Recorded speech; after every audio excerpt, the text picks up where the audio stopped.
It's been a quiet week leading up to the Packers' return to Lambeau on Sunday for a noon matchup against the New York Jets. Yeah, right. I wish. It's been a little crazy this week with a lot of Packer fans upset about what happened on the field in London. So let's talk about that and look forward to the Jets. Welcome to the Packer Mentality Podcast. My name is Patrick Corrigan and I am your host. You can find and follow me on Twitter at Packer Mentality. My podcasts are available on YouTube, Spotify, Google Podcasts, and Anchor. If you are watching me on YouTube, please help me out and hit the subscribe button below. It is absolutely free, costs you nothing. So if you don't have time to keep up with all the Packer news, reports, or social media, or you just can't make any sense of what people are saying, let me help you make sense of the nonsense. And thank you for joining me. This week, the Packers defense has taken a lot of grief on social media and elsewhere for their performance against the Giants last Sunday. While I personally tried not to pile on to the barrage of criticism, I definitely was not happy. The defense came into the season with high expectations that they continue to fall short of with yet another poor performance. And questions have rightfully been raised on whether the issue is talent, coaching, or scheme. And the correct answer is all three. They are either playing the wrong scheme for this talent, or they don't have the correct talent or are poorly coached for this scheme. I mentioned in my recap of the Giants game that the Packers have plenty of talent, but it doesn't seem to show up during the game. And let me elaborate and explain that in a little bit more detail, and I'll keep it as short as I can. The Packers play a 3-4 scheme, but both outside linebackers, Rashawn Gary and Preston Smith, are rushing the passer most of the time. They have the three defensive linemen and then Rashawn and Preston rushing. Those two guys, they're not really built to play coverage, so Joe Barry rushes them. It's not their fault. Joe Barry also wants to play zone, but this puts a lot of pressure on the inside linebackers to cover since you are rushing five guys, which, obviously your outside linebackers are rushing. They are not dropping into coverage. Inside linebackers have a lot more responsibility. They have to make the right reads. They have to communicate. And with the corners playing off coverage, that leaves holes to throw into. The Packers have a tendency to drop into this passive defense with the corners playing off when they get a lead. And opposing coaches, they know this. They're smart guys. They are in the NFL for a reason, and they, call their offense and adjust accordingly, and they just eat this Packers defense up. If you're interested in a more detailed explanation of this, I went out and I got a little help. I will admit it. Wasn't quite sure how to explain it. Found an article by a gentleman by the name of Ben Solak. I want to give him credit. His article is on the website thering.com. It's great in explaining it. In his press conference this week, Joe Barry hinted that he may make changes to correct the problems on the defense, including some things that I've mentioned in some of my other episodes, moving Rasul Douglas to the outside and moving Jair Alexander into the slot. Jair, a little bit more agile, a little bit more loose in the hips, better with those quick receivers, playing more press coverage, and having a more aggressive mentality on defense. We can only hope that they do this. Now, I'll talk about the offense in this week's keys to victory over the Jets, and let's get to that. The Jets and the Packers, they're both 3-2. The Jets have beaten Cleveland. Cleveland did have a backup QB because their quarterback is suspended for all the right reasons, probably not long enough, but that's just my opinion. Pittsburgh benched their starting quarterback and brought in their rookie first rounder, Kenny Pickett, who had a little bit of a rough time. He got picked off 3 times. And then last week, the Jets beat Miami, who was starting a backup quarterback who got hurt on the very first play, and they had to bring in their third string quarterback to play the rest of the game. The Jets did lose to 2 pretty good teams in Baltimore and Cincinnati. I'm not going to knock them for beating backup QBs like they should have, because honestly the Packers haven't done a very good job of taking care of backup QBs so far. First, a few important ties between the coaching staffs that is maybe of interest to some people. Mike LaFleur is the offensive coordinator for the Jets. He is Matt LaFleur's brother. Matt LaFleur and Robert Saleh are best friends, so much so that Matt was the best man in Robert's wedding. On to injury news. Big news this week as Aaron Rodgers banged up his thumb on Sunday. We just sort of found out in the middle of this week. He missed practice on Wednesday but was back on Thursday. He did say in an interview that the thumb feels better every day and he doesn't think it'll be any problem. Rashawn Gary appeared to suffer a toe injury during the week. He is on the injury list. Tipa Galeai, linebacker, he has not practiced with a hamstring injury. Christian Watson, who missed Sunday's game, he has not practiced this week so far with his hamstring injury. Devontae Wyatt has been limited in practice with his quad injury.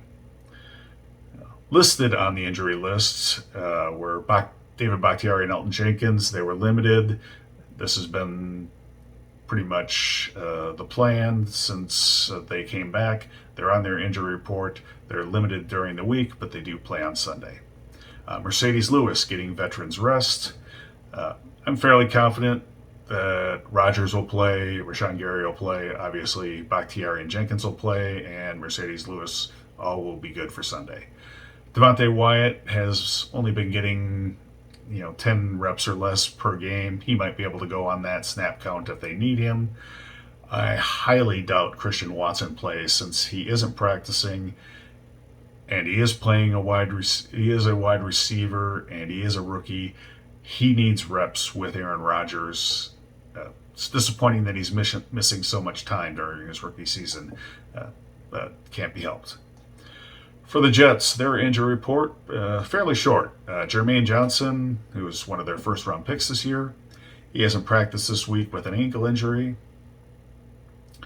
The rest of the Jets injury report includes Carl Lawson and C.J. Mosley. They were both limited on Wednesday, but they full participation on Thursday. Quincy Williams, linebacker, ankle injury. He's been limited the last couple days in practice. They do have their 2 tackles, Noah Fant and Mekhi Becton, on injured reserve. We won't see them guaranteed, but the Jets did get Dwayne Brown back, one of their tackles, from injured reserve last week. He's been limited in practice and is listed as questionable on this week's injury report, but he did play last week, so I do expect him to play. A couple other notes about the Jets. I really liked their draft this year. I thought they did a really nice job. They had 3 first-round picks, but check out their first 4 picks. Sauce Gardner, starting cornerback. Garrett Wilson, starting wide receiver. Jermaine Johnson is getting a lot of snaps on defense. He's playing. Those guys all drafted in the first round, and they're all playing a big part.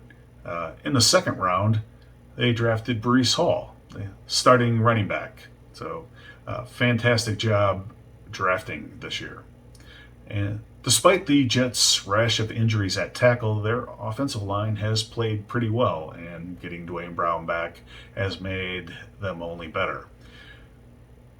Keeping that in mind, the first key for the Packers will be to put a lot of pressure on Jets quarterback Zach Wilson and force him to make mistakes.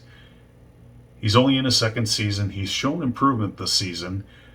In his 2 games, he was injured to start the season, but keep in mind, this is only his second year. He's still learning. He will make mistakes, put him under pressure, and force them. The Jets skill players, next to Wilson, are all pretty much all high draft picks and very young. And speaking of which, Breece Hall, who I mentioned earlier, so far this season, he's shown that he's a good runner and a good wide receiver. He's coming off a big game against Miami. He had 100 yards receiving against Miami. They have good speed at wide receiver with Garrett Wilson, Corey Davis, and Elijah Moore. But our cornerbacks should be able to match up with them if Joe Barry makes those changes. On the other side of the ball, when the Packers are on offense, they will face a Robert Saleh defense, which has been a problem for Aaron Rodgers and the Packers when he was with the 49ers. And let's be honest, he's gotten the better of Aaron. Which leads us to the keys for the Packers offense, which is correcting the mistakes that they've had so far this season, starting on the offensive line. They need to make the change on the offensive line. Royce Newman has allowed way too many pressures. He's easily the weak link on this offensive line. We need to either move Josh Neisman over to the right side at tackle if David Bakhtiari is good to play the entire game at left tackle, or bring in Zach Tom at right guard and leave Elton at right tackle. One or the other.